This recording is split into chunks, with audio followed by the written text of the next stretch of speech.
সাবেক প্রধানমন্ত্রী ও BNP chairperson Begum Khaleda Zia আর নেই। ইন্না লিল্লাহি ওয়া ইন্না ইলাইহি রাজিউন। তার মৃত্যুর মধ্য দিয়ে রাজনীতির এক মহাকাব্যের অবসান ঘটল। আগামীকাল বাদ জোহর রাজধানীর মানিক মিয়া এভিনিউতে বেগম জিয়ার জানাজা শেষে শহীদ জিয়ার কবরের পাশেই দাফন করা হবে তাকে। 7 দিনের শোক ঘোষণা করেছে বিএনপি। তার মৃত্যুতে রাষ্ট্রপতি মোহাম্মদ শাহাবুদ্দিন এবং প্রধান উপদেষ্টা ডক্টর মোহাম্মদ ইউনূস শোক প্রকাশ করেছেন। রিপোর্ট করছেন ইমরুল কায়েস।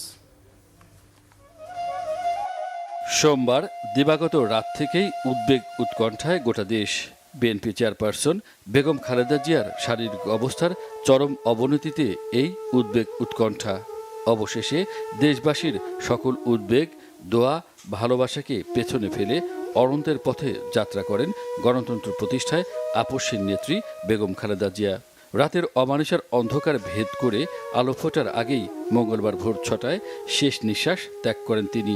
রাজধানীর এভার কেয়ার হাসপাতালে 1 মাসের বেশি সময় চিকিৎসাধীন অবস্থায় মৃত্যু হল তাঁর। সাবেক 3 বারের প্রধানমন্ত্রী বেগম খালেদা জিয়ার মৃত্যুতে শোকাহত গোটা দেশ।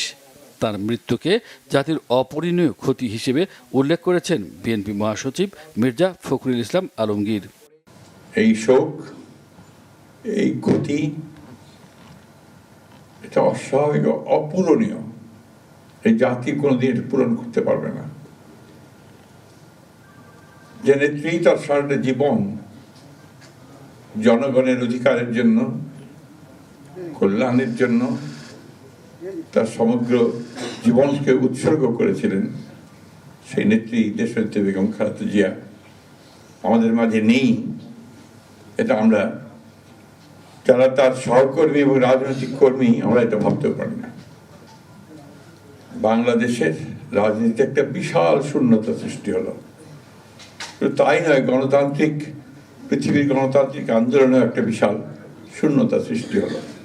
এদিকে বেগম খালেদা জিয়ার মৃত্যুতে 7 দিনের শোক কর্মসূচি ঘোষণা করেছে বিএনপি। দেশ জুড়ে দোয়া মাহফিল সহ নানা কর্মসূচি পালন করা হবে। দেশনেত্রী বেগম খালেদা জিয়া আমাদের মাঝে নাই, পৃথিবী থেকে তিনি চলে গেছেন। তার মৃত্যুতে 7 দিন ব্যাপী বাংলাদেশ জাতীয়তাবাদী দল বিএনপি শোক পালন করবে। কেন্দ্রীয় কার্যালয় সহ দেশের সকল কার্যালয়ে,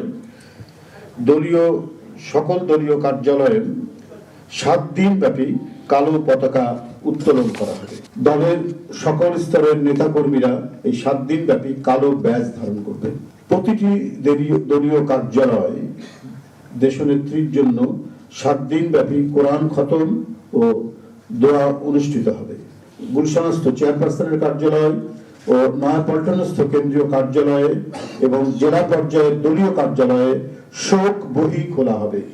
যারা গণ্যমান্য ব্যক্তি আছেন সেই শহরের এবং আরো যারা মনে করেন বিভিন্ন রাজনৈতিক দলের নেতৃবৃন্দ, সেই শোক বহিতে তারা মন্তব্য করবেন এবং স্বাক্ষর করবেন। আপসহীন সংগ্রামী নেত্রীর মৃত্যুর খবরে এভার কেয়ার হাসপাতালে ছুটে যান দলের নেতাকর্মী, সমর্থক ও ভক্তরা। অনেকেই কান্নায় ভেঙে পড়েন। প্রিয় নেত্রীর মহাপ্রয়াণ শোকসাগরে ডুবিয়েছে তাদের। বাংলাদেশ যতদিন থাকবে ততদিন যাতে এই শহীদ জিয়ার মাজারের সাথে দেশনেত্রী বেগম খালেদা জিয়া এবং কোটি কোটি মানুষ যাতে এখানে আসতে পারে। সকল সম্মান আল্লাহ তাআলা তাকে দিয়েছেন, কিন্তু আমাদের কাছ থেকে তাকে কেড়ে নিলেন।